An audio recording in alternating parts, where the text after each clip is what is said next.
ቅዱስ ቁርባን ነው። የእግዚአብሔር መንግስት የተባለችው በጥምቀት የምንቀበላት በ40 እና በ80 ቀን ያገኘናት መንግስት ልጅነት ናት።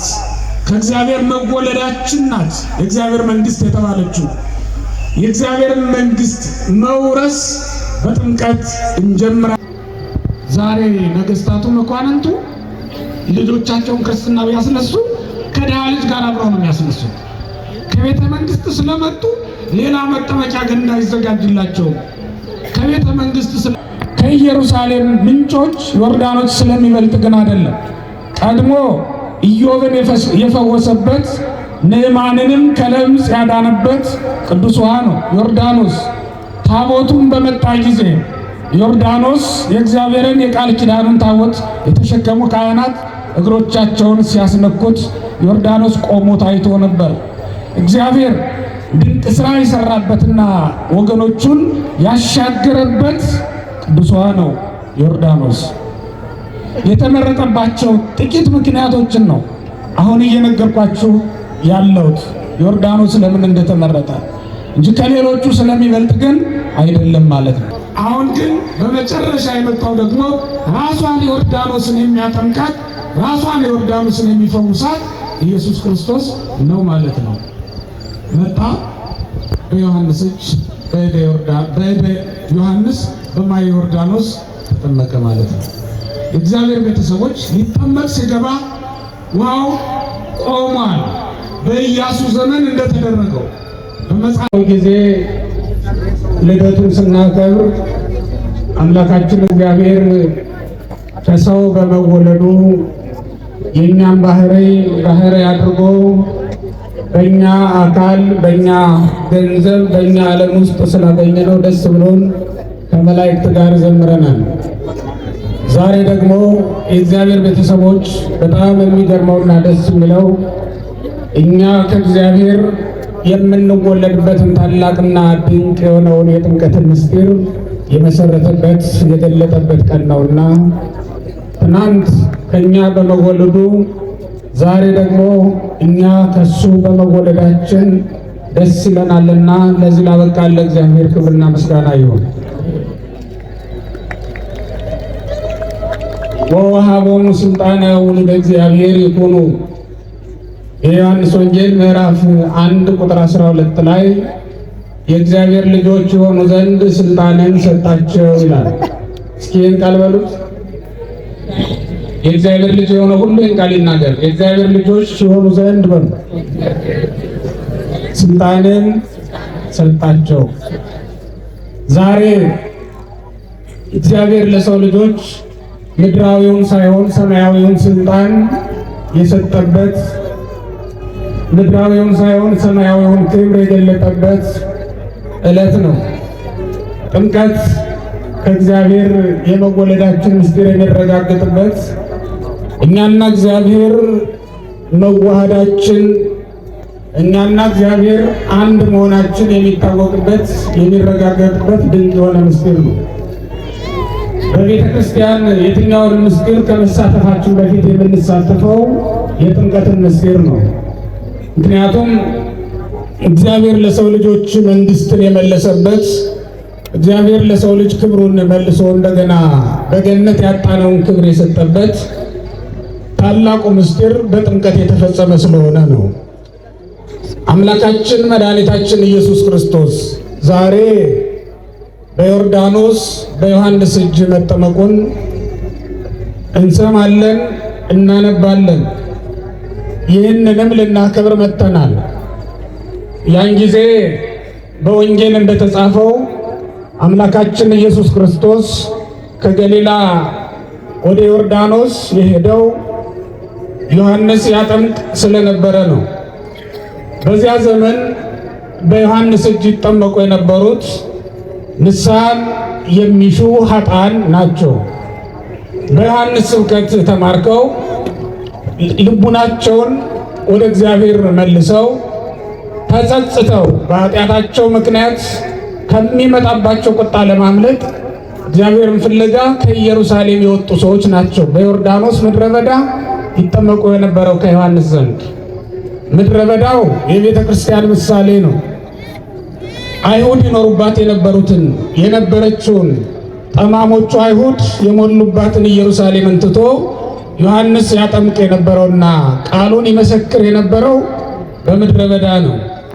ይህም ማለት እግዚአብሔር ምኩራብ አይሁድን እንደተዋት የአይሁድን ቤተ መቅደስ በክብር እንዳልጠራት ለማጠየቅ ወደ ምድረ በዳው ሄዶ መጠመቅን መርጧል። ምክንያቱም በዚያ ዘመን አይሁድ ለእግዚአብሔር ክብር የሚገቡ ሰዎች ስላልነበሩ ክብሩን ሊሰጣቸው ስላልፈለገ በምድረ በዳ ጽድቅን ሲመሰርታት እንመለከታለን። ጽድቅን የሚሰብኩ ነቢያት የነበሩት ያገለገሉትም በኢየሩሳሌም አይሁድ ዛሬ በሚያገለግሉባት ቤተ መቅደስ ነበር። አብርሃም መሠዊያ የሰራው እና እግዚአብሔርንም ሲያገለግል የነበረው ከእግዚአብሔርም ጋር በቃል ኪዳን ሲነጋገር የነበረው በኢየሩሳሌም ነበር። ነገር ግን ክፎች አይሁድ በክፋታቸው ምክንያት ኢየሱስ ክርስቶስ ጽድቅን በዚያ ቦታ እንዳይመሰርታት አድርገውታል። ለዚህ ነው ኢየሱስ ክርስቶስ ኢየሩሳሌምን ትቶ ወደ ምድረ በዳ የሄደው። በቤተ መቅደስ ሲያገለግሉ ከኖሩትና ከተሾሙት ሊቃነ ካህናት ይልቅ በዙፋን በወንበር ካሉት ካህናት ከቀያፋ ይልቅ ኢየሱስ ክርስቶስ የማይታወቀውን በበረሃ ያደገውን ዮሐንስን መረጠ። ከካህናት ዮሐንስን፣ ከቦታም ምድረ በዳውን መረጠ። ከወንዞችም ከምንጮችም ዮርዳኖስን መረጠ። ዮርዳኖስ በቀደመው ዘመን የተስፋይቱን ምድር የሚወርሰው ሕዝብ ተሻግሮ ኢያሱን ተከትሎ የገባባትና የተስፋይቱን ምድር የወረሰባት ስፍራ ነው። ለተስፋይቱ ምድር ወሰንና ድንበር ነው። ከዮርዳኖስ ማዶ የአሕዛብ ነው። ዮርዳኖስን ከተሻገሩ በኋላ ደግሞ እግዚአብሔር በቃል ኪዳን ለአብርሃም የሰጠው የተስፋይቱ ምድር ክልል ነው። ኢየሩሳሌም የአብርሃም የቃል ኪዳን ስፍራ ድንበር ሆኖ የተሰራ ስፍራ ነው። እስራኤልን ታቦታቸውን ተሸክመው ዮርዳኖስን ከተሻገሩ በኋላ የተስፋይቱን ምድር ወርሰዋል ይባላል። ከዚያ በኋላ የመጨረሻውን ግዝረታቸውን አድርገው በጌልጌላ የተስፋይቱን ምድር መካፈል የጀመሩት ከዮርዳኖስ ጀምሮ ባለው ስፍራ ነው ማለት ነው። ያልተፈቀደላቸው ሰዎች ለርስት ያልተገቡት ርስቱን ሊያወርሳቸው የቃል ኪዳኑን ምድር ሊሰጣቸው ያልፈለጉትን ሰዎች ዮርዳኖስን ሳያሻግራቸው ነው የቀረው። ይህም አሁን ለምንጠመቀው ጥምቀትና ዛሬ ተስፋ ለምናደርጋት ለመንግሥተ ሰማያት ምሳሌ ነው። ክርስቲያኖች እግዚአብሔር ዛሬም መንግሥቱን ሊያወርሳቸው የማይፈልጋቸውን ሰዎች ለጥምቀት አያበቃቸውም። ዮርዳኖስ የጥምቀት ምሳሌ ስለሆነ ነው። ኢያሱ የክርስቶስ ምሳሌ ነው። እንደ ኢያሱ ርስት የሚያወርሰን ስለሆነ ክርስቶስን ኢያሱ እንለዋለን። ከኢያሱ ደግሞ በልጦ ራሱ ኢየሱስ ክርስቶስ ርስት ሆኖ የምንካፈለውና የወረስነው ስለሆነ ኢየሱስ ክርስቶስን ከኢያሱም የሚበልጥ ባለ ርስት ወይም ርስት አካፋይ እንለዋለን ማለት ነው። ኢያሱ ምድረ ርስትን ያወርሳል እንጂ ራሱን ርስት አድርገው እስራኤል አይካፈሉትም፣ አይወርሱትም። እኛ ግን ኢየሱስ ክርስቶስን ርስታችን መንግሥተ ሰማያትን እንደ ኢያሱ ያወርሰናል። እንዲሁም ደግሞ ራሱ ኢየሱስ ክርስቶስ ርስት ሆኖ እንወርሰዋለን፣ እንካፈለዋለን ማለት ነው። ርስትን የሰው ልጅ ርስት ቢኖረው የሚመገበውን ምግብ ያገኝበታል። ማንኛውም ሰው በርስቱ ቤት ሰርቶ ይኖርበታል፣ ምግብ ያገኝበታል። ኢየሱስ ክርስቶስን የምንኖር ሀገራችን፣ የምንወርሰው ርስታችን፣ የምንመገበው ምግባችን፣ የምንለብሰው ልብሳችን ራሱ ኢየሱስ ክርስቶስ ነው። ማንኛውም ክርስቲያን ከተጠመቀ በኋላ ክርስቶስን በጥምቀት ይለብሰዋል።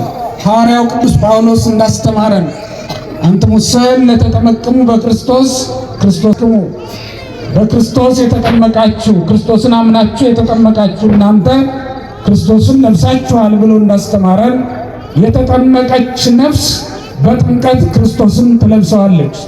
ለኛ የጽድቅ ልብሳችን በዙፋኑ ፊት ስንቆም ሞገስ የሚሆነን የጸጋ ልብሳችን ኢየሱስ ክርስቶስ ነው። በጥምቀት ያገኘ ነው። ምግብነትም ቢሆን አምላካችን ኢየሱስ ክርስቶስ የምንመገበው ምግባችን ራሱ ነው። የምንበላውን ሥጋ የምንጠጣውን ደም ያገኘነው ከሱ ነውና ለሥጋችን የሚሆነውን ምግብ ምድር ታስገኝልናለች፣ ለነፍሳችን የሚሆነውን ምግብ ደግሞ ከክርስቶስ ተቀብለናል ወገኖች። ስለዚህም ነው ክርስቶስ ርስትን የሚያወርሰን ለኛ እንደ ኢያሱ ርስትን የሚሰጠን የሚያካፍለን ነው። እንዲሁም ደግሞ ርስት ሆኖ የምንወርሰው ርስታችን ሀገራችን ነው ብለን የምንጠራው ለዚህ ነው ክርስቲያኖች። እሱንም የምናገኘው በጥምቀት ነው። ዮርዳኖስ የተመረጠበትም አንዱ ምክንያት የቃል ኪዳኑ ምድር ድንበር የነበረውና እስራኤል ርስት አድርገው መውረስ መካፈል የጀመሩት ከዮርዳኖስ ጀምረው ስለነበረ ዮርዳኖስን ከተጠመቁ በኋላ ዮርዳኖስን ከተሻገሩ በኋላ እንደተጠመቁ ተቆጥሮላቸው የተስፋይቱ ምድር እንዲወርሷት ተደርጓል። እስራኤል ዮርዳኖስን ከተሻገሩ በኋላ የኢያሪኮን ቅጥር በድምፅ ብቻ ማፍረስ ችለዋል። እኛም ክርስቲያኖች ከጥን በኋላ ኃጢአት ትፈርስልናለች።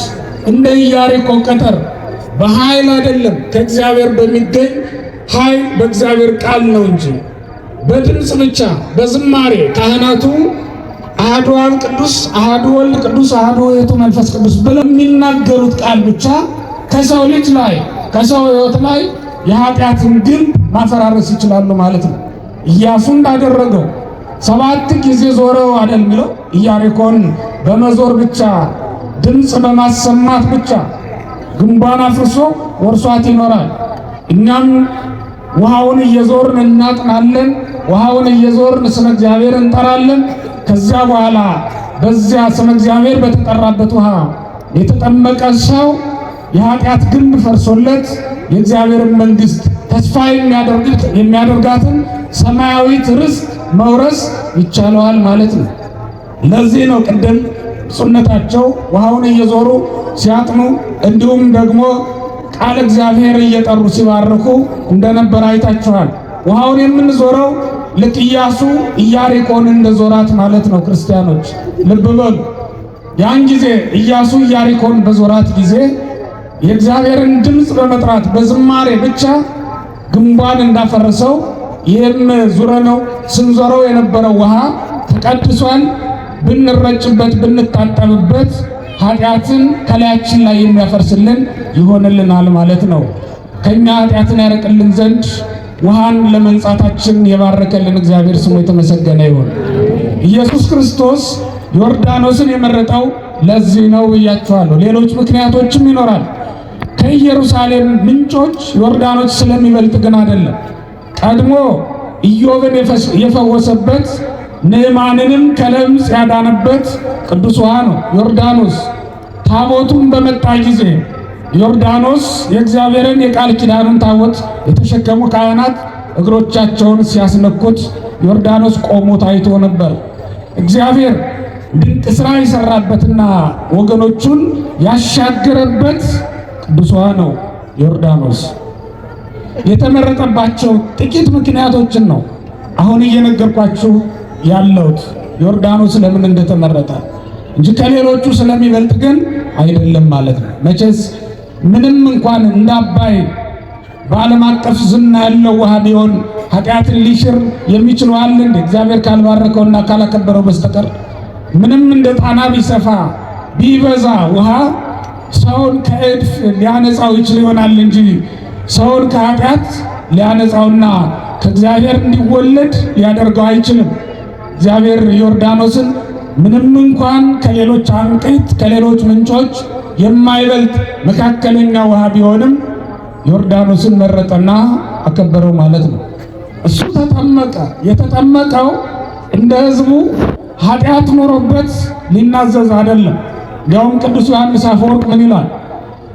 ይህን ተጠማቂ ተመልከቱት ይላል። ይህ ተጠማቂ እንዳይፈርዱበት ወንጀለኛ ነው ብለው እንዳይፈርዱበት የሚፈርድ ዳኛ ነው እንጂ በኃጢአት የሚከሰስ ወንጀለኛ አይደለም ይላል። ኃጢአት ኑሮበት ተናዘዝ እንዳይሉት የሚናዘዘው ኃጢአት የለበትም።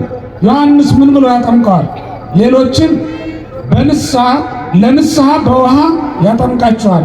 እሱም ግን ለምን ብሎ ሊያጠምቀው ይችላል? እሱ ስለምን ብሎ ሊጠመቅ መጣ ይላል። ምክንያቱም ራሱ ውሃን ይቀድሳታል እንጂ በውሃ ሊቀደስ የማይችል ስለሆነ ነው። በዮርዳኖስ ኢዮብ ገብቶ ቢጠመቅ ከደዌው ድኗል። በዮርዳኖስ ንዕማን የሶርያው መስፍን ንዕማን ገብቶ ቢጠመቅ ከለምጹ ተፈውሷል። ክርስቶስ ደዌ ሥጋ እንዳለባቸው እንደነዚያ ሰዎች ሊፈወስ አይደለም። ደዌ ኃጢአት እንደነበረባቸውና ዮሐንስ ሲያጠምቃቸው እንደነበሩት ከገሊላም ከኢየሩሳሌምም ተሰብስበው በዮርዳኖስ ምድረ በዳ እንደቆሙት ሰዎች ኃጢአት ኖሮበት ንስሐ ግቡ ተብለው እንደሚጠመቁት ሰዎች ኃጢአት ኖሮበት ከኃጢአቱ ለመንጻት የሚጠመቅም አይደለም አልነበረም። አምላካችን ኢየሱስ ክርስቶስ ስለ 3 ነገር ይጠመቃል። ስለ ስንት ነገር አልኳችሁ? አንደኛ ውሃን የሰው ልጆች ለዘላለም ሲነጹባትና ከእግዚአብሔር ልጅነትን ሲያገኙባት ይኖሩ ዘንድ ሊያነጻትና ሊያከብራት ኢየሱስ ክርስቶስ ይጠመቃል ማለት ነው። በቀደመው ዘመን ታስታውሱ ከሆነ በጥፋት ውሃ በኖህ ዘመን የጥፋት ውሃ የሚባል ወርዶ ነበር። ያ የጥፋት ውሃ የሰው ልጆች የተቀጡበትና የጠፉበት ነበር። የሰው ልጅን ለቅጣት ከተላኩ መሳሪያዎች መካከል አንዱ ሆኖ ውሃ የሰው ልጅ ማጥፋት አንዱ ግብሩ ነበር ማለት ነው። እግዚአብሔር በቀደመው ዘመን 2 ትልልቅ ቅጣቶችን አድርጓል። አንደኛው በሶዶማውያን ላይ የወረደው ነው። ሁለተኛው ደግሞ በኖህ ዘመን ምድርን ያጠፋት ውሃ ነው። አንዱ በውሃ አንዱ በእሳት የተደረገ ቅጣት ነው። ሁለቱም ተደርጎ የማያውቅ ወደፊትም የማይደረግ ትልቅ ቅጣት ነበር የተፈጸመው። የሚገርማችሁ ነገር ሁለቱንም ቅጣቶች ለቅጣት የተላኩትን እሳትንም ውሃንም እንደገና ለምህረት አድርጎ ሲሰጠን እናያለን። ጥምቀትን ውሃን መጠመቂያ አድርጎታል።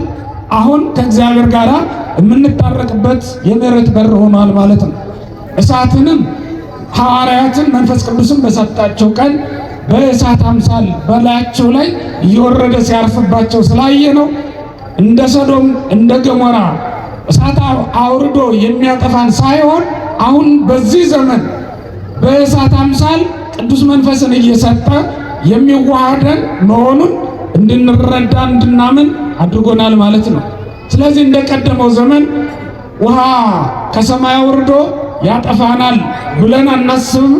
እንዲሁም እሳትም ከሰማይ መጥቶ ይበላናል ብለን አናስብም። ምክንያቱም እግዚአብሔር ታርቆናልና ማለት ነው። ለእርቅ ምክንያት እንድትሆን ለጽድቅ ምክንያት እንድትሆን ውሃን ሊባርካት ኢየሱስ ክርስቶስ ወደ መጠመቂያው ስፍራ ገብቷል ማለት ነው። ይሄ አንዱ የተጠመቀበት ምክንያት። ሁለተኛው ሲጠመቅ ከሱ በሚበልጥ ካህን አይደለም የተጠመቀው። ልብ በሉ። ማንኛውም ሰው ከሱ በሚበልጥ ሰው ይባረካል። ማንኛውም ሰው ከሱ በሚበልጥ ካህን ይጠመቃል። በዚህ ምድር ላይ የሚበልጠው የሚያንሰውን ይባርካል እንጂ የሚያንሰው የሚበልጠውን አይባርክም። የሚበልጠው የሚያንሰውን ያጠምቃል እንጂ በማዕረግ በክብር የሚያንሰውን ያጠምቃል እንጂ የሚያንሰው የሚበልጠውን አያጠምቅም፣ አይባርክም። ኢየሱስ ክርስቶስ ግን ከሚያንሰው ተጠመቀ። ልብ በሉ። ከሚያንሰው ከዮሐንስ እጅ በታች ቆሞ ታየ ማለት ነው። ለዚህ ነው ዮርዳኖስም የተጨነቀችው። ለዚህ ነው ዮሐንስም አንሰ ፈቅድ ማቤከ እጠመቅ፣ እኔ ካንተ ልጠመቅ ይገባኛል እንጂ አንተ ከኔ ልትጠመቅ አይገባም ብሎ የተናገረው። ለዚህ ነው እስካሁን ሲመጡ የነበሩትን ተናዘዝ፣ ኃጢአትን ተናዘዝ እያለ ሲያጠምቃቸው ነበር። ዛሬ ግን የመጣው ተጠማቂ እሱን ሊያጠምቅ የሚገባው እንጂ ከሱ ሊጠመቅ የሚገባው ስላልሆነ ዮሐንስ ገርሞት ይጠይቀዋል። እኔ ካንተ ልጠመቅ ይገባኛል ይላል። ልብ በሉ ክርስቲያኖች፣ ክርስቶስ ይህን ለምን አደረገው ካላችሁን፣ ኃጢአት የመጣችው በትዕቢት ምክንያት ስለነበረ አሁን በትህትና እንደገና ጽድቅን ሊያመጣልን ስለፈለገ ነው። ኃጢአት በትዕቢት ጽድቅ ደግሞ በትህትና ተጀምሯል። ኃጢአት በምን አልኳችሁ? ንገሩኝ። በምን? በትዕቢት። ጽድቅ በምን ተጀመረ? በትህትና ተጀመረች። አሁንም ቢሆን በትህትና ጽድቅ እናገኛለን፣ በትዕቢት ኃጢአትን እንጎናጸፋታለን። እግዚአብሔር ከትዕቢተኞች ይርቃል፣ ከትሑታን ጋር ግን አብሮ ይኖራል። ትዕቢተኛ ነፍስ ናት። በመጽሐፈ መነኮሳት ኩሩና ትዕቢተኛ ነፍስ ከእግዚአብሔር ጋር አትዋሃድም፣ እግዚአብሔር አድሮባት አይኖርም ይላል። እግዚአብሔር አድሮባት የማትኖር ነፍስ ደግሞ እግዚአብሔርን ማየት እግዚአብሔርን ማወቅ አይቻላትም።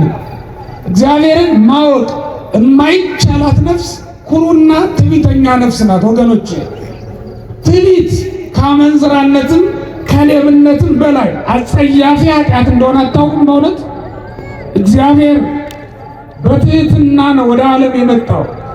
እኛ ሌሎችን ስለምናስቀድመው እንጂ እንደ ትዕቢት ያለ እግዚአብሔርን የሚያስቀይም ነገር የለውም። ምክንያቱም ዲያብሎስን ብትሉ የተዋረደው በትዕቢት ነው።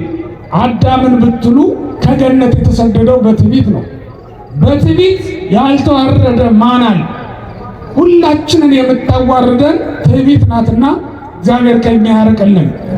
ሰው በልብሱ ይታበያል፣ ሰው በእውቀቱ ይታበያል፣ ሰው በእውቀት በሹመቱ፣ ሰው በሀብቱ፣ ሰው ባለችው አንዳች ነገር ይታበያል። ግን የሚገርመው ነገር ያንን ሁሉ ነገር በሞት ይነጠቃል። የታበየበትን የኮራበትን ነገር በሞት ያጣዋል። በሞት የምናጣውን ነገር ለምን እንታበያለን? በእውነት ዛሬ የምንኮራበትን ልብስ ገፈው ያስቀሩታል። ዛሬ የምንመካበትን ሀብት ተካፍለው ይወስዱታል። ዛሬ የምንመካበትን ስልጣን ገፈው ለሌላ ይሰጡታል። የትኛውንም የሚያኮራ ነገር ያለን በእውነት እንኳን ከኛ ውጭ በሆነው ነገር እኛ ላይ ባለው ነገርስ መመካት መኩራት ይቻለናል? በእውነተኛ ውበት አለን ብለን ብንኮራ በደዌ በእርጅና ምክንያት እናጣዋለን፣ ይጠፋል። ክርስቲያኖች ሀብትም አለን ብለን ብንኮራ በድህነት ይተካል። ሹመትም አለን ብለን የኮራንበት ቢሆን ነገ ምናልባት የሰጡን ሰዎች ቀምተው ደግሞ ለሌላ ይሰጡታል። ምንም ያኮራን ነገር አለ? እግዚአብሔር ያልሆንክ አንተ የሰው ልጅ አመድና ትቢያ ሆነ ሳለ ስለምን ትታበያለህ ይላል በመጽሐፈ መቃብያን ላይ። ስለምን ትኮራለህ? አመድ ይኮራል? በእውነት እስኪ ንገሩኝ። የምድር አፈር በነፋስ ፊት ሊኮራ ይቻላል? አይችልም። ፀሐይም እንኳን ልኩራ ብትል የማትኖርበት ጊዜ አለ። በብርሃኗ ብትመካ እሷም ትጠፋለች። ምንድን ነው በዚህ ምድር ላይ ሊኮራ የሚችል ሊያስታበይ የሚችል ምንም የለም። ያውም ደግሞ ክርስቶስ ጽድቅን በትህትና ሰርቷት ሳለ ከጽድቅ መራቆት በእውነት አያሳዝንም? ማንኛውም ሰው በትህትና ካልኖረ ጽድቅን አያገኛትም። ክርስቶስ ለዚህ ነው በትህትና ራሱን ዝቅ አድርጎ ከዮሐንስ እጅ ሲጠመቅ የተመለከትነው። ለዚህ ነው ማለት ነው እንደ ክርስቶስ መኖር እንድንችል ክርስቶስን አብነት አድርገን እሱን ተከትለን ገነትን መንግስተ ሰማያትን መውረስ እንድንችል እግዚአብሔር ይርዳል። ሶስተኛው የተጠመቀበት ምክንያት ስርዓት ለመስራት ነው ወገኖች። ስርዓት ለመስራት ኢየሱስ ክርስቶስ ተጠምቋል። በካህናት እጅ እንድንጠመቅ ሲሄድ የሄደበትን መንገድ ተመልከቱት። አጥመቀኝ መጥተህ አላለው። መጥቶ ማጥመቅ ይችል ነበር። ምክንያቱም ዮሐንስ ደቀ መዝሙር ነው፣ ክርስቶስ ደግሞ መምህር ነው። ዮሐንስ ባሪያው ነው፣ ክርስቶስ ደግሞ ጌታው ነው። ጌታ ወደ ባሪያው ሄዶ መጠመቅ፣ መምህር ወደ ደቀ መዝሙሩ መሄድም ልክ አይደለም። ክርስቶስ ግን ያደረገው ነው የተደረገው። ተመልከቱ። መጀመሪያ በገነት አዳም የማይደረግ ነገር አድርጎ ወደዚህ ዓለም ተባረረ። ክርስቶስ ደግሞ የማይደረገውን ነገር ጌታ ሊያደርገው የማይገባውን ነገር አድርጎ እኛን ወደ ገነት መለሰን። ተመልከቱ። የማይገባ ኃጢአት ሰርተን ተመልከቱት። የማይገባ ትዕቢት ተገኝቶብን ተዋረን። ክርስቶስ ደግሞ በእውነት እሱ ሊያደርገው የማይገባውን እኛ ልናደርገው የማይገባውን የሚገባውን ትህትና አድርጎ እኛን ወደ ክብራችን ወደ ርስታችን መለሰን ማለት ነው። እኛን ወደ ርስታችን መልሶናል። ይህንንም ያደረገው ወደ ዮሐንስ ሄዶ የተጠመቀው አንዱ የጽድቅ መግቢያ መንገድ ይሄ ስለሆነ ነው። ዛሬ ነገስታቱ መኳንንቱ ካህናትን መጣችሁ አጥምቁን አይሉ። ከቤተ መንግስት ወጥተው ከድሃ ልጅ ጋር የንጉሥ ልጅ አብሮ ይነሳል። ተመልከቱት።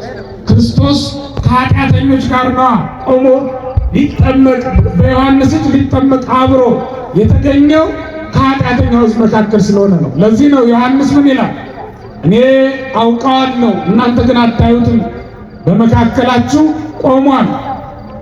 ከኔ በፊት የነበረው ከኔ በኋላም የሚመጣው እናንተ መካከል አለ።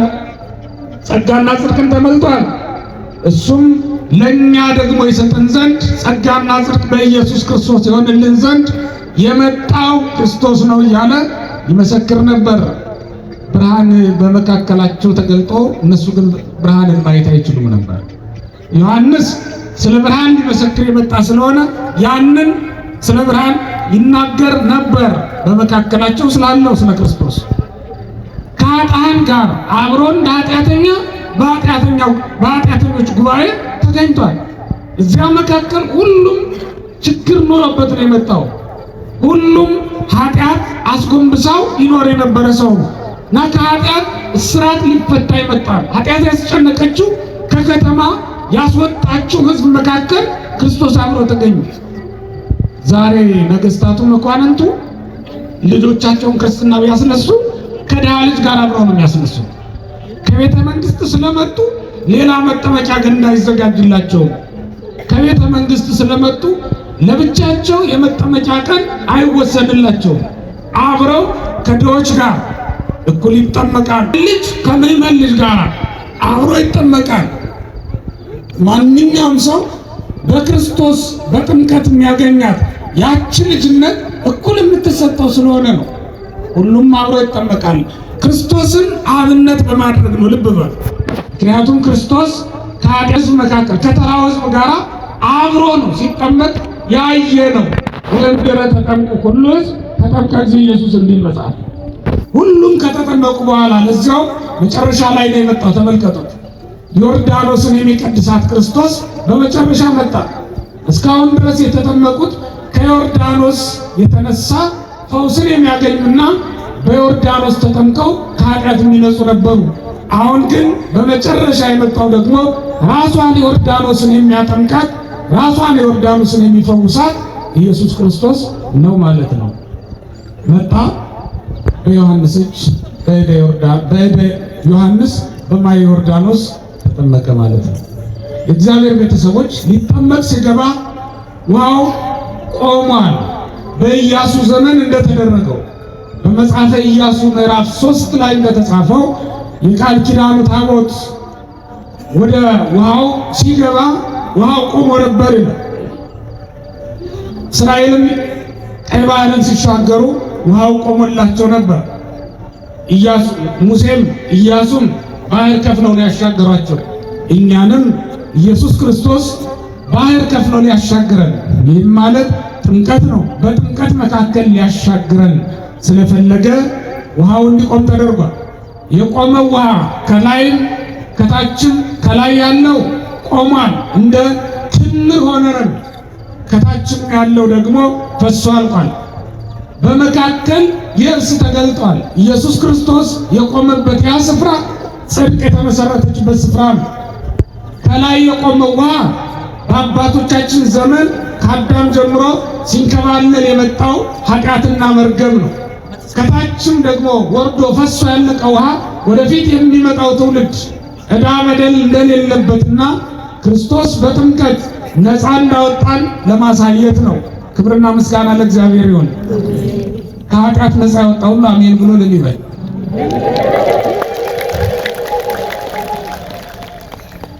ከኃጢአት ነፃ እንዳወጣን ለማጠየቅ ዮርዳኖስን ከፍሎ በመካከላችን ተገልጧል ማለት ነው።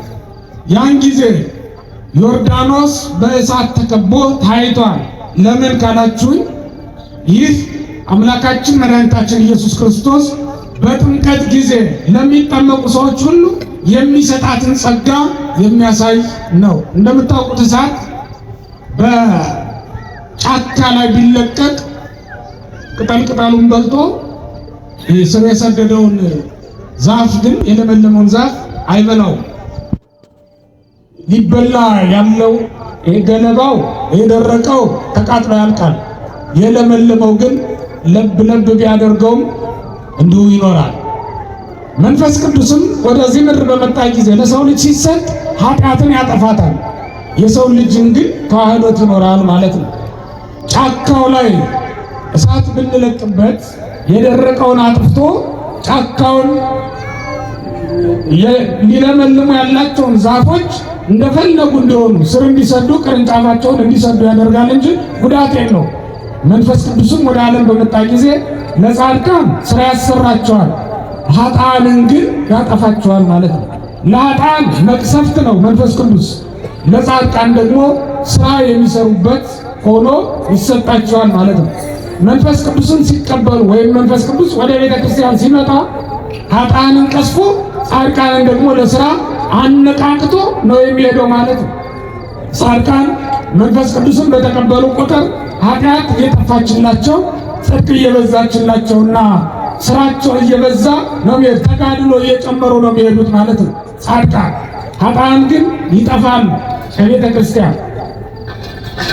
በእሳት አምሳል የተገለጠ ወይም ደግሞ እሳቱ ውሃውን ከቦ የታየው ለዚህ በጥምቀት ለምናገኛት ጸጋ ምሳሌ ምልክት ሆኖ ነው የተገለጠው ማለት ነው። በማቴዎስ ወንጌል ምዕራፍ 3 ላይ ቅዱስ ዮሐንስ መጥምቅ ሲያስተምር ምን ይላል? ወየቱሰ ያጠምቀክሙ በመንፈስ ቅዱስ ወበእሳት፣ እሱ በመንፈስ ቅዱስና በእሳት ያጠምቃችኋል ብሎ ነበረ። እሳቱ ኃጥአንን የሚፈርድባቸውን ፍርድና ለጻድቃንም የሚሰጣቸውን ጸጋና ክብር ወይም ልጅነት የሚያመለክት ነው ወገኖች። እሳቱ የእግዚአብሔርን ስልጣን የሚያመለክት ነው። ዛሬ ዮርዳኖስ በእሳት ተከባ መታየቷ ጊዜ ለሁላችንም 3 ነገር ይደረግልናል። ስንት ነገር ንገሩኝ? ስንት ነገር እንድትይዙት ብዬ ነው። 3 ነገር በጥምቀት ይደረግልናል። አንደኛው ከእግዚአብሔር እንወለዳለን። ከማን? ከእግዚአብሔር እንወለዳለን። ይህም በጥምቀት ጊዜ ክርስቶስ ሲጠመቅ እንዲህ ተብሏል። አንተ ውእቱ ወልዴ ዘአፈቅር ወኪያከ ሰመርኩ፣ የምወድህ ልጄ አንተ ነህ፣ አንተንም ለተዋህዶ መረጥ፣ አንተንም ለመስዋዕትነት መረጥ ይላል። አብ በደመና ሆኖ የተናገረው ድምፅ ነው። የክርስቶስ ልጅነቱ በጥምቀት የተጀመረ አይደለም። ምክንያቱም የክርስቶስ ልጅነቱ ቅድመ ዓለም የነበረ ነው። እንኳን ጥምቀት ዓለም አይቀድመው የክርስቶስን ልጅነት። ቅድመ ዓለም ኢየሱስ ክርስቶስ ያው የባሕርይ ልጁ ነው። ነገር ግን አሁን እዚህ ቦታ ላይ በዮርዳኖስ የምወደው ልጄ ይህ ነው ተብሎ መነገሩ በማቴዎስ ወንጌል ምዕራፍ 3 ቁጥር 15 ላይ መነገሩ እኛ በጥምቀት ከእግዚአብሔር እንደምንወለድ ለማጠየቅ ነው እንጂ በጥምቀት ልጅነት እንደሚሰጥ ለማሳየት ነው እንጂ ክርስቶስ መወለድን በጥምቀት ያገኘ ስለሆነ አይደለም። ይህ አንዱ ጸጋ ነው። በጥምቀት የምናገኘው አንዱ ጸጋ ነው። ሌላውና ሁለተኛው ደግሞ መንፈስ ቅዱስን በጥምቀት እንቀበላለን። ማንን? ስንት ነገር ብያችሁ ነበር ቅድም? 3 ነገር። አንደኛው ምን አልኳችሁ? ልጅነት በሏ። ምን አልኳችሁ? ልጅነት እናገኛለን። ሁለተኛው ምን እንቀበላለን? መንፈስ ቅዱስን መለከቱ መልካም ነው። ክርስቶስንም በዚያ ታገኙታላችሁ። ወደ ዮርዳኖስ ብትሄዱ የሚገርም የሚደንቅ ትህትና ታያላችሁ። ጌታ በባሪያዎች ይጠመቃል፣ ባሪያም ጌታውን ያጠምቃል። ለሰው የተሰጠውን ጸጋም በዛው ታደንቃላችሁ።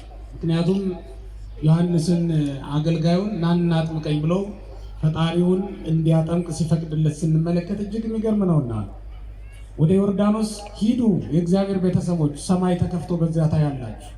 ወደ ዮርዳኖስማ እንሂድ፣ ለኃጢአተኞች ኃጢአት ሲተውላቸው ሲሰረይላቸው በዚያ እንመለከታለን። ወደ ዮርዳኖስ እንሂድ፣ የጽድቅ ስብከት በዚያ እንሰማለን። ምንም አይነት ይሉኝታ የሌለበትና ማንንም ለማስደሰት አይደለ እግዚአብሔርን ደስ ለማሰኘት የቆመ ሰባኪ በዚያ ታገኛላችሁ። የሥጋ ጥቅም ያላታለለውና ለኑሮ ብሎ ያይደለ ስለ ጽድቅ የሚሰብክ ሰባኪ በዚያ ታገኛላችሁ። ወደ ዮርዳኖስ ሂዱ ክርስቲያኖች፣ የመንግሥተ ሰማያትን ዜና በዚያ መስማት ትጀምራላችሁ። ወደ ዮርዳኖስ ያልወረደ ማንም ሰው ቢሆን የመንግሥተ ሰማያትን ዜና ከመስማት የዘገየ ነው ማለት ነው። የመንግሥተ ሰማያት ዜና የተሰማው መንግሥተ ሰማያት ቀርባለች ተብሎ የተነገረው በዮርዳኖስ ዳርቻ ላይ ስለሆነ ነው። ወገኖች ወደ ዮርዳኖስ እንውረድ፣ ክርስቶስ በዚያ አለ። ወደ ዮርዳኖስ እንምጣ፣ ዮሐንስ በዚያ አለ። ወደ ዮርዳኖስ ኑ የእግዚአብሔር ቤተሰቦች፣ የእግዚአብሔር መንግሥት ለሰው ልጆች የምትሰጥበት ስፍራ ዮርዳኖስ ስለሆነ ነው። ወደ ዮርዳኖስ ሂዱ፣ ኃጢአት በዚያ ተቀብራ ትቀራለች። ወደ ዮርዳኖስ ኑ፣ ጽድቅ በዚያ ለሰው ልጆች ትታደላለች።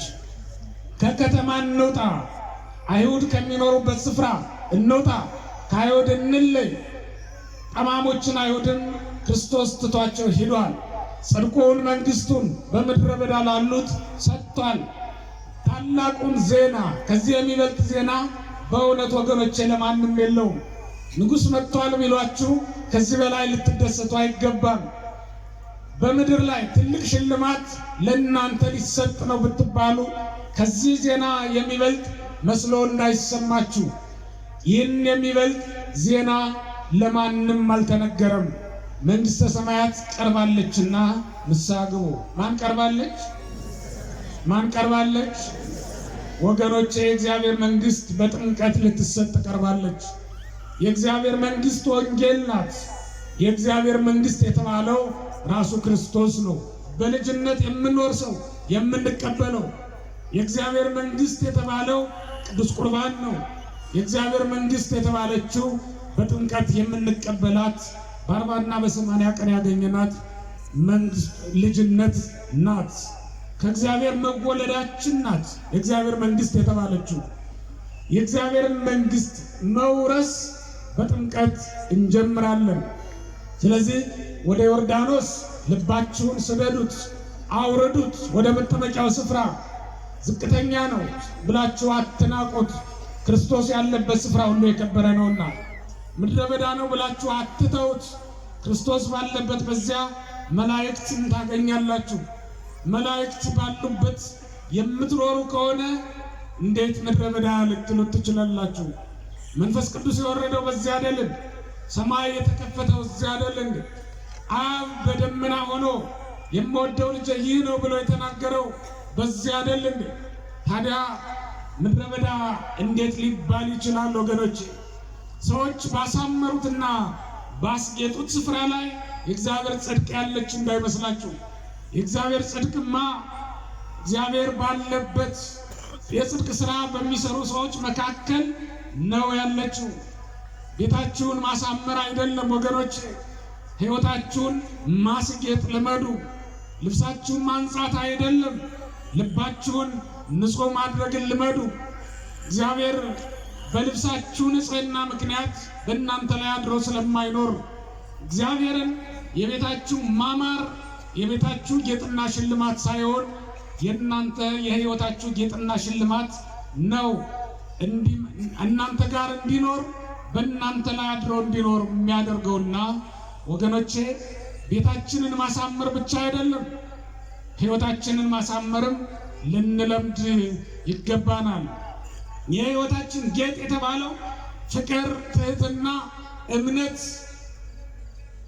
እንዲህ የመሳሰሉት የመንፈስ ቅዱስ ፍሬዎች የነፍሳችን ጌጦች ናቸው።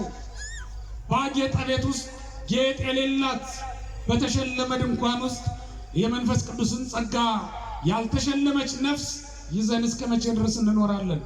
ለእግዚአብሔር አይመችም ወገኖች። ማማርማ ዳዊት ሰሎሞን የኖሩበት ኢየሩሳሌም አያምርም ነበር እንዴ? ግን ክርስቶስ በዚያ ጽድቅን አልመሰረታትም።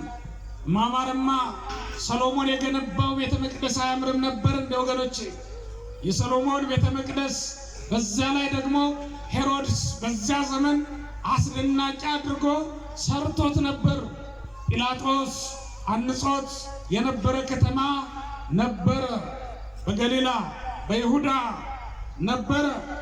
እነዚያን ያማሩና የተጌጡ የተሸላለሙ ድንኳኖች እግዚአብሔር አልመረጣቸውም። እግዚአብሔር የማይመርጠው ሕይወት ሊኖረን አይገባም። እግዚአብሔርን ደስ የማያሰኝ ልብ ሊኖረን አይገባም።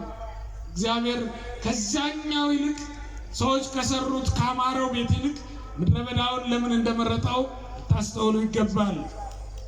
ክርስቶስ ባለበት ጽድቅ በተመሰረተችበት የመንግስተ ሰማያት ዜና በሚታወጅበት በጉባኤው በክርስቶስ ጉባኤ ልባችንን ማኖር እንድንችል አምላካችን እግዚአብሔር ይርዳል። ስለዚህም ልጨርስላችሁና ወደ ቀድሞ ወደ ጀመርኩት ልምጣና በጥምቀት ስንት ነገር ይደረግልናል ነው ያልኳችሁ?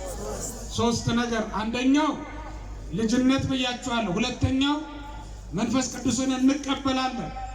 መንፈስ ቅዱስ በርግብ አምሳል ሲወርድ ታይቷል ይላል። በርግብ አምሳል መውረዱ ክርስቲያኖች ከርግብ ሊማሩት የሚገባ ነገር ስላለ ነው። በዚያ ሰዓት በርግብ አምሳል የወረደ ከሌሊቱ 10ኛው ሰዓት ላይ ነው። በዚያ ሰዓት ርግብ ቦታዋን ለቃ አትንቀሳቀስም። መንፈስ ቅዱስ መሆኑ በዚህ ነው የታወቀው። በርግብ አምሳል ነው የወረደ። ርግብ ንጽህናዋን በመጠበቅ የታወቀች እንስሳ ነው። ከሚበሩ አዕዋፍ መካከል ዘማውያን የሆኑ አሉ። ከሚበሩ አዕዋፍ መካከል ደግሞ ንጽህናቸውን ጠብቀው የሚኖሩ አሉ። ከነዚያ መካከል በዋናነት የምትጠቀሰው ርግብ ናት።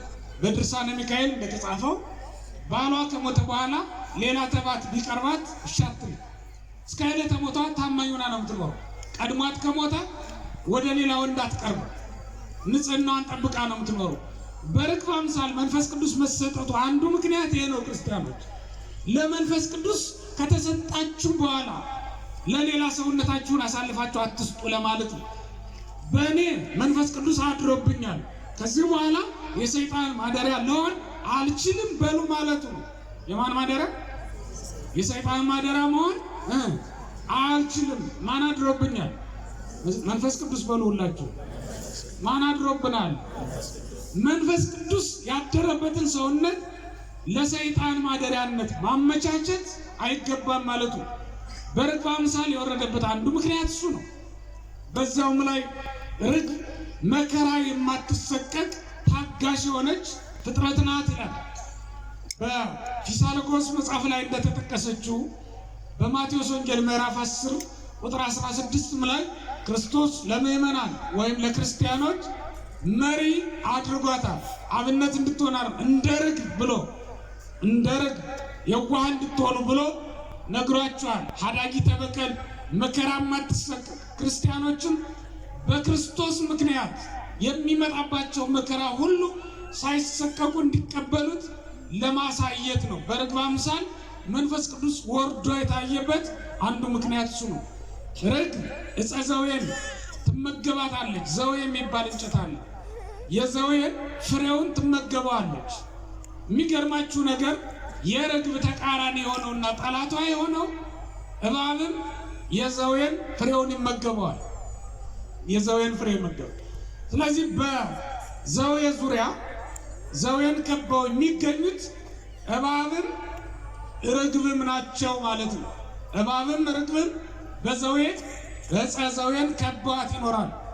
ለምን? ሁለቱም ይመገቧታልና። ግን አንድ የሚለያቸው ነገር አለ። ዕፀ ዘዌ እባብን ጥላውን ያገኘው እንደሆነ የዘዌ ዛፍ ጥላ በእባብ ላይ ቢያርፍበት ዕፀ ዘዌ ጥላዋን ካሳረፈችበት እባብ መንቀሳቀስ አይችልም፣ ያቆማል ማለት ነው፣ ይሞታል። ርግብ ደግሞ ጥላውን ትፈልገዋለች። ርግብ ዕፀ ዘዌን ፍሬዋን የምትመገበው በጥላው በኩል ሆና ነው ማለት ነው። እባብ ደግሞ የዘዌ ጥላ በሌለበት በኩል ሆኖ ፍሬውን ይመገባል። በዚያ መካከል ቢገናኙ ይነድፋታል። ግን የዕፀ ዘዌን ፍሬዋን ለመብላት ስትል መከራውን ሳትሰቀቅ ትኖራለች ማለት ነው። ይህ ምሳሌ ነው። ዕፀ ዘዌ የክርስቶስ ምሳሌ ነው። በቤተ ክርስቲያን ዙሪያ ምዕመናንም አጋንንትም ይኖራል። አሁን እዚህ መጠመቂያው ስፍራ ላይ ለጸሎት የምንቆምበት ስፍራ ላይ ስጋውን ደሙን የምንቀበልበት ስፍራ ላይ አጋንንትም ምዕመናንም ይኖራሉ፣ ይመጣሉ። ቤተክርስቲያን ሰይጣን የማይገባ እንዳይመስላችሁ። ይገባል አይገባም? ይገባል አይገባም? ይገባል እንጂ እንዴ! ሰይጣን ባይገባማ ኖሮ እንዲህ ማን ያነንፋርከን ነበር? ወንጌሉን ትተን ወሬ ጭቅጭቅ እናደርገው ነበር በአውደ ምሕረቱ ላይ። ሰይጣንማ ባይገባ ኖሮ በመቅደሱ ውስጥ ሰላምና ፍቅር ይሆን ነበር አይደል? ሰይጣንማ ባይገባ ኖሮ በእውነት ስንት ነገር አለ። ሌባው ይገባ ነበር እንደ ወደ መቅደስ? ይገባል።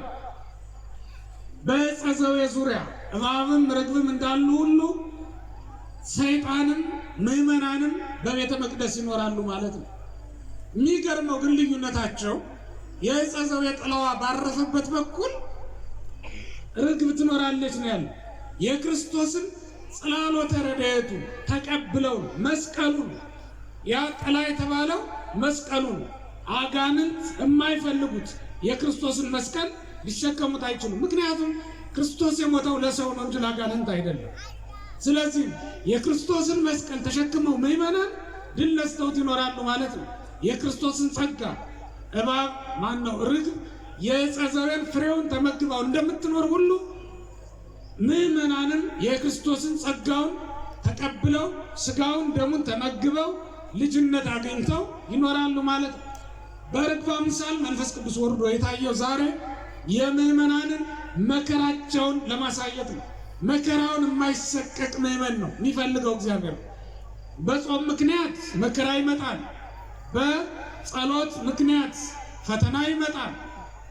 ስጋውን ደሙን ስትቀበሉ ፈተና ይመጣል። ክርስቲያኖች በክርስትናችሁ ስራ ከሰራችሁ የማትፈተኑበት ምንም አይነት አገልግሎት ሊኖር አይችልም። እንጸድቃለን ካላችሁ ሳትፈተኑ ልትቀሩ አትችሉም ወገኖቼ። የጽድቅ ስራ የሚሰራ ማንኛውም ሰው ሊፈተን ግድ ነው ማለት ነው። አጋንንት መከራ ያጸኑበታል። የሚጸድቅ ነፍስ ምንጊዜም ተጋድሎ አለበት። ያለ ተጋድሎ ጽድቅ ስለማይሰጥ ነው በርግብ አምሳል የወረደው። ስለዚህ አይደል እንደ መንፈስ ቅዱስ መከራውን ሳትሰቀቁ ተቀበሉት ለማለት እኮ በርግብ አምሳል ሲወርድ ታይቷልና።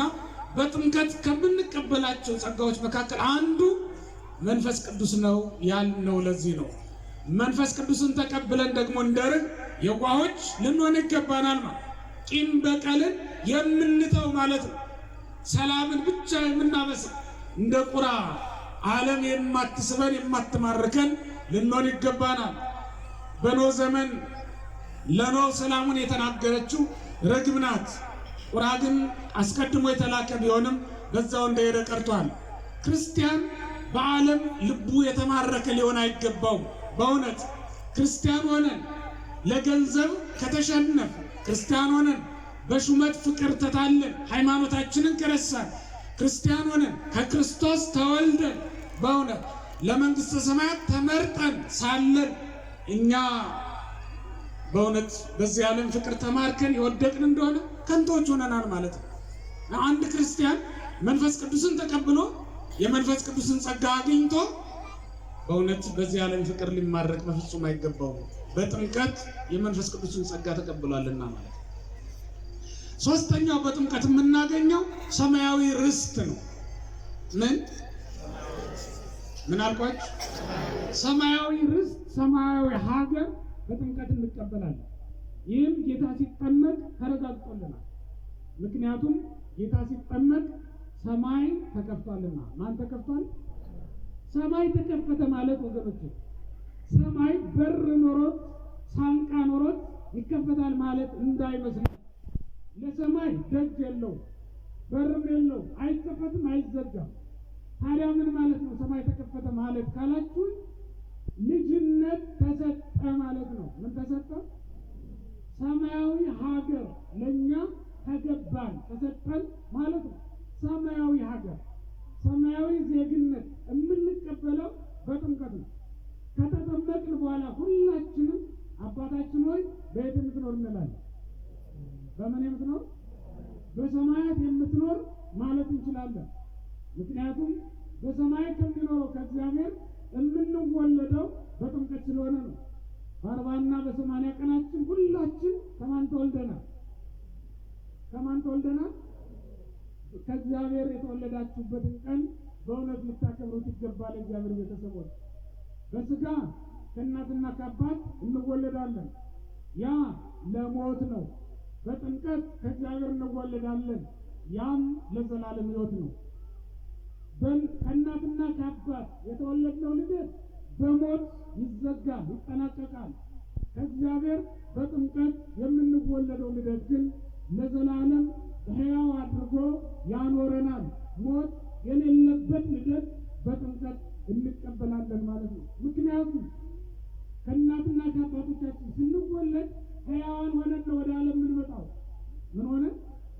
ሕያዋን ሆነን፣ ሕያው ነፍስ ያለን ሆነን ወደ ምድር እንመጣለን።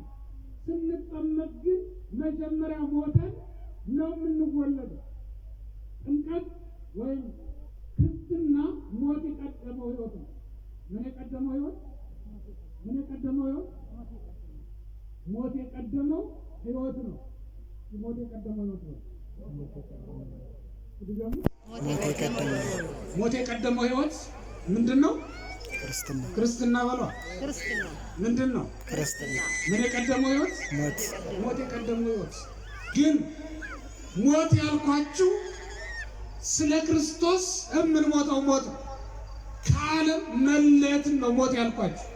እንደምታውቁት አይነት የሞት ትርጉም እንዳሰጡት ሞት ማለት የነፍስ ከስጋ መለየት አይደለም። በጥምቀት የምንሞተው ሞት ከኃጢአት ከዓለም መለየት ነው። ከኃጢአት ከዚህ ዓለም መለየት ሞት ተብሏል። ምክንያቱም የሞት ትርጉሙ መለየት ማለት ነው። የሞት ትርጉሙ ምንድነው? መለየት ማለት ነው። አሁን ዛሬ ላይ በክርስቲያኖች ዘንድ የሞት ትርጉም መለየት ማለት እንጂ ሌላ አይደለም። እንደቀደመው ዘመን አይነት ትርጉም የሚሰጠው አይደለም ማለት ነው። ከዚህ ዓለም የምንለየው በጥምቀት ነው። ወደ ክርስቶስ እንሄዳለን፣ ወደ ሰማይ እንወሰዳለን ማለት ነው። የተጠመቅን ሁላችን ሰማያውያን ሆነናል። ሐዋርያው ቅዱስ ጳውሎስ እኛስ በሰማይ ሀገር አለን ብሎ የተናገረው ለዚህ ነው። በሰማይ ያለውን ሀገራችንን ገንዘብ የምናደርገው ደግሞ በጥምቀት ነው። ዛሬ መድኃኒታችን ኢየሱስ ክርስቶስ ሲጠመቅ ሰማይ ተከፍቶ ታይቷል ማለት ነው። ለዚህ ዕለት ለዚህ ሰዓት ያደረሰን እግዚአብሔር ስሙ የተመሰገነ ይሁን። በጥምቀት እንዲህ ያለውን ጸጋ ይሰጠን። በእውነት ምድራውያን ነበርን፣ ሰማያውያን አደረገን። ሰው ብቻ ነበርን፣ መንፈሳውያን ሆነን ከእግዚአብሔርም ተወልደን ከሰው ብቻ ሳይሆን ከእግዚአብሔርም እንድንወለድ አደረገን። መጀመሪያ እሱ ከእኛ ተወለደ፣ በኋላ ደግሞ እኛ ከሱ እንድንወለድ ለዚህ ልደት አበቃን። መጀመሪያ በምድር እንድንወለድ አደረገን፣ በኋላ ደግሞ በሰማይ ሰማያዊት ልደትን ገንዘብ አድርገን እንድንኖር ፈቀደልን። መጀመሪያ ይስራችኋል፣ ወደ ታች ያወርዳችኋል። እግዚአብሔር ግን መጀመሪያ ትንሹን ልደት ሰጠን፣ በስጋ መወለድን። በኋላ ግን ትልቁን ልደት ሰጠን፣ እሱም ከእግዚአብሔር መወለድን።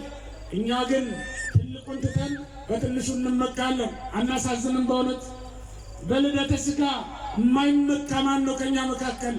አባቴ ገሌ እናቴ ገሊት እያለ ይመካል። በዘር በቋንቋ ይመካል፣ ይፎክራል።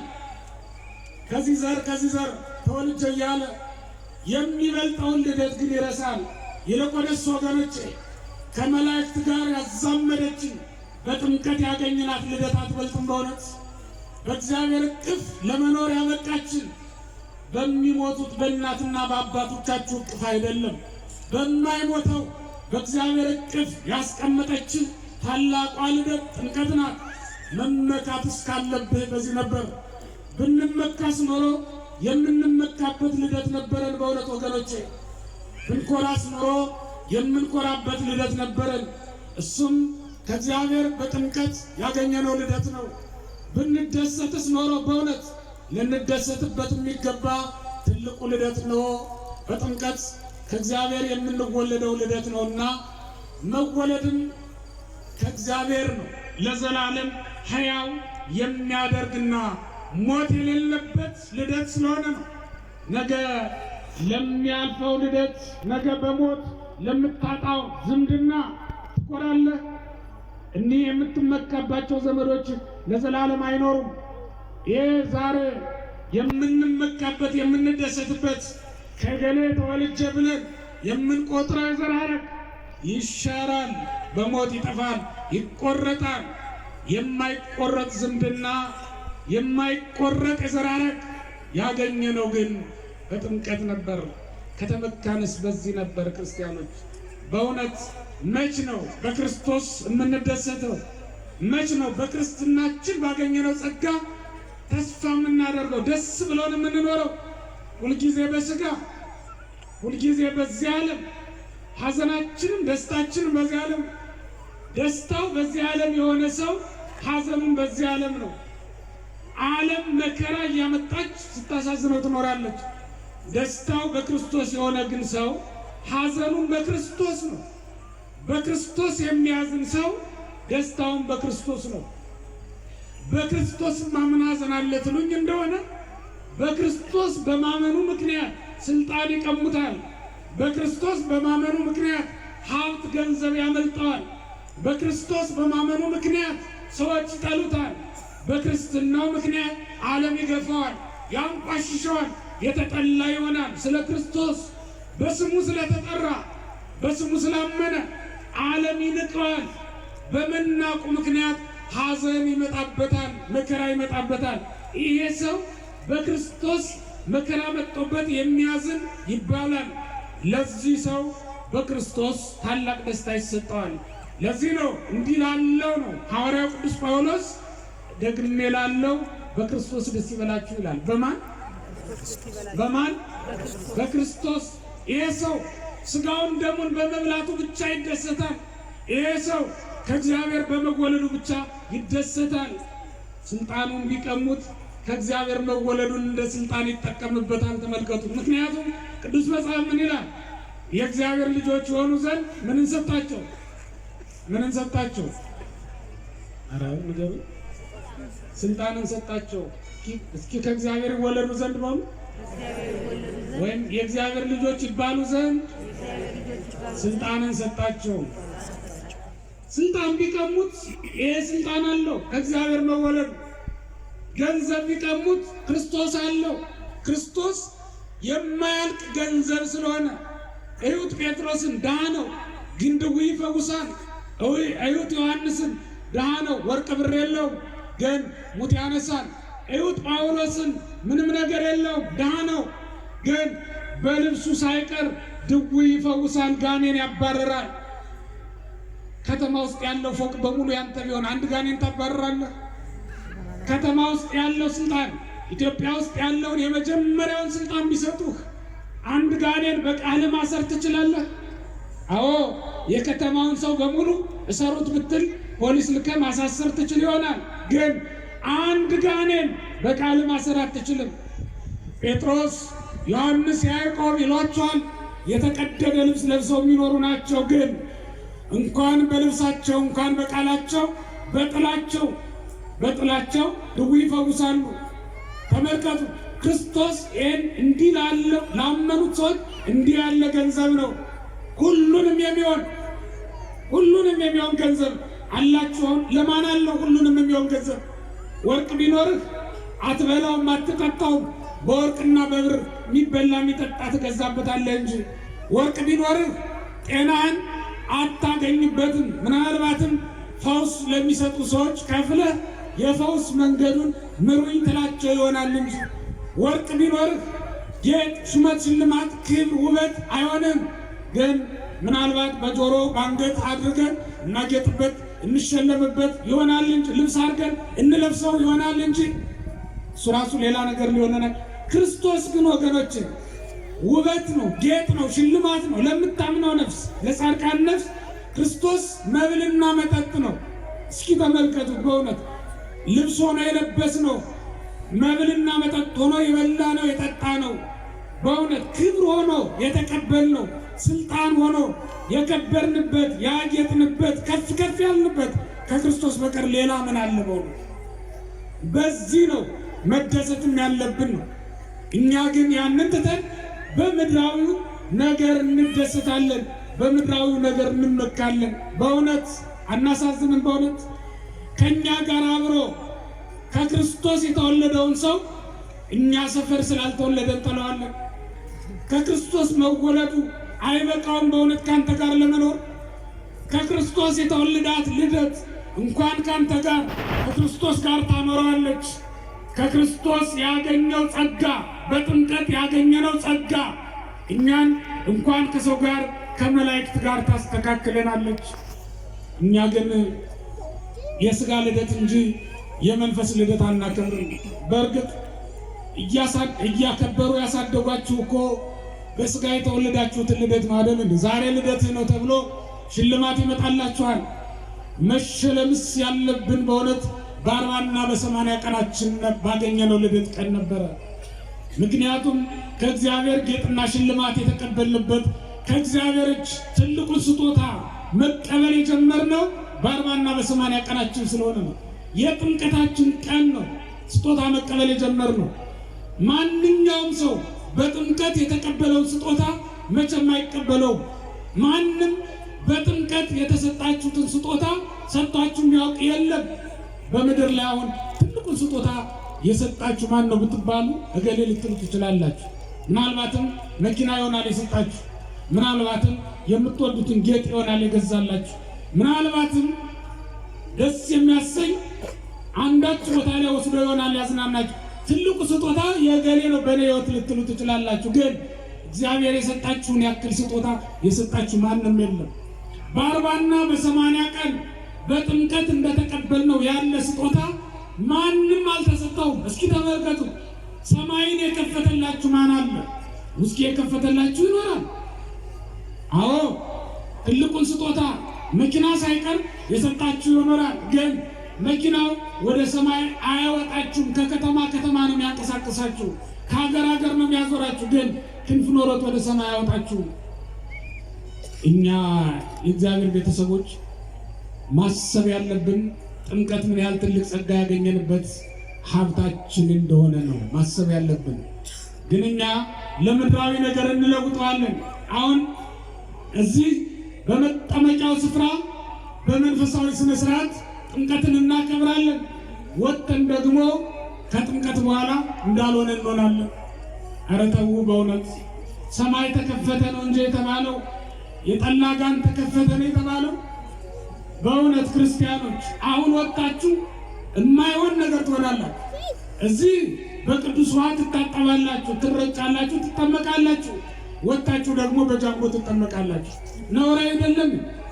እዚህ በመንፈስ ቅዱስ ትሰክራላችሁ፣ እዚያ ደግሞ በማይረባ መጠጥ ትሰክራላችሁ።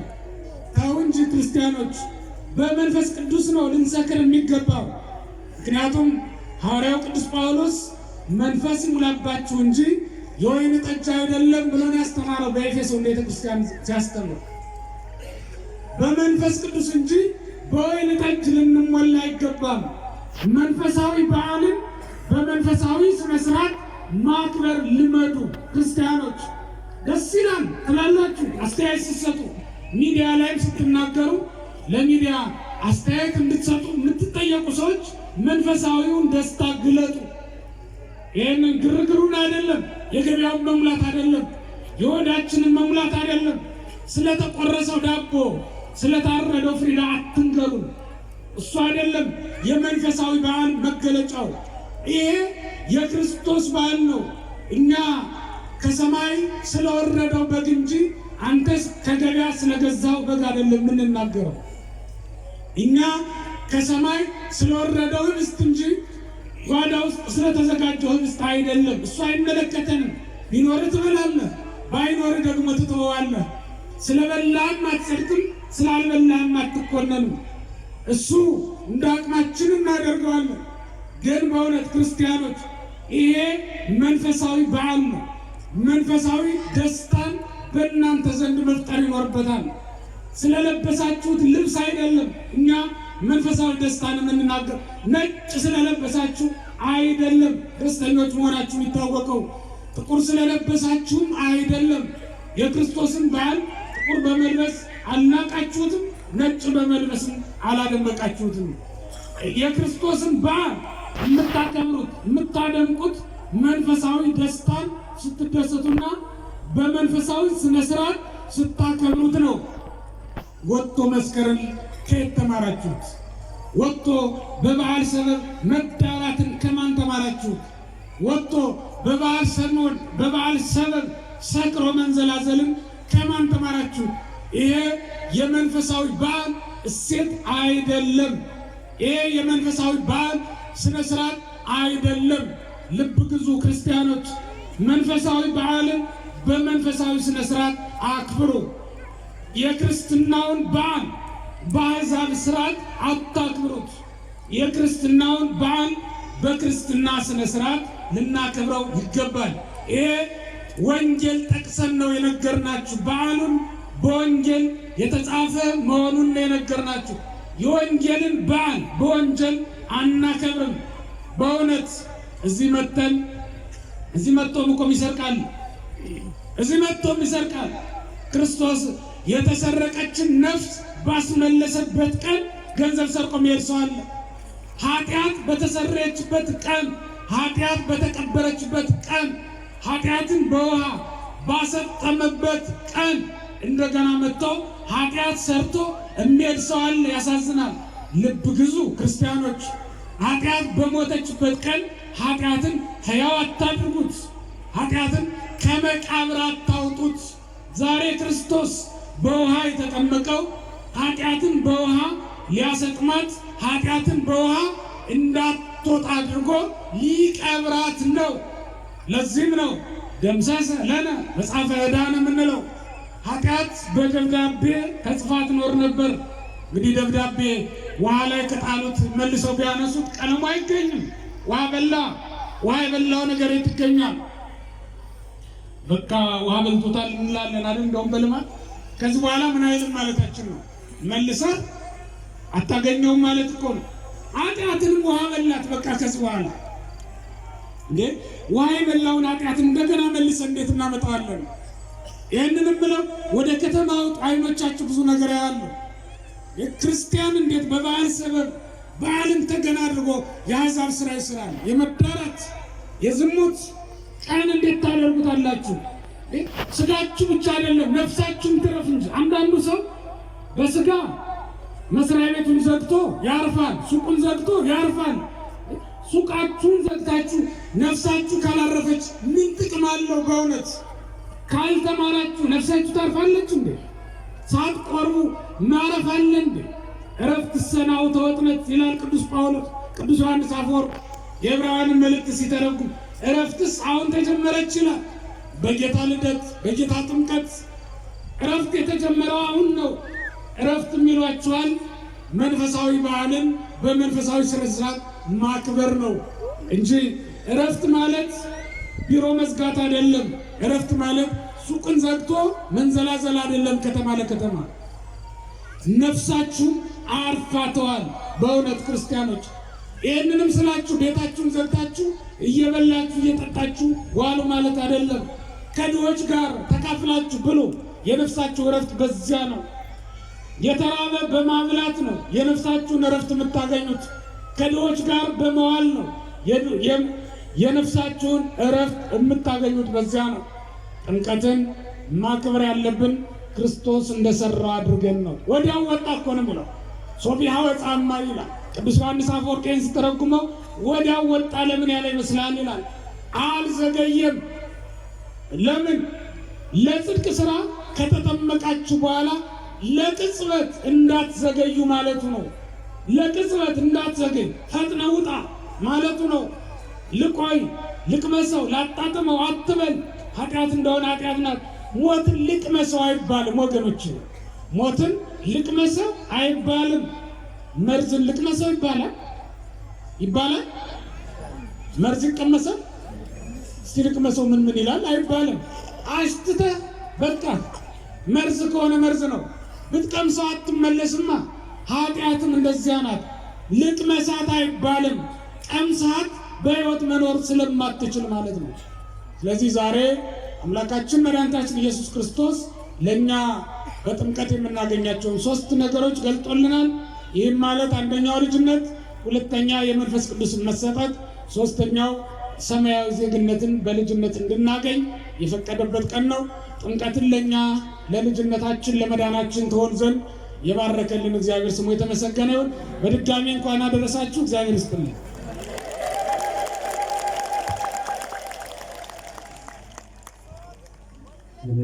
እግዚአብሔር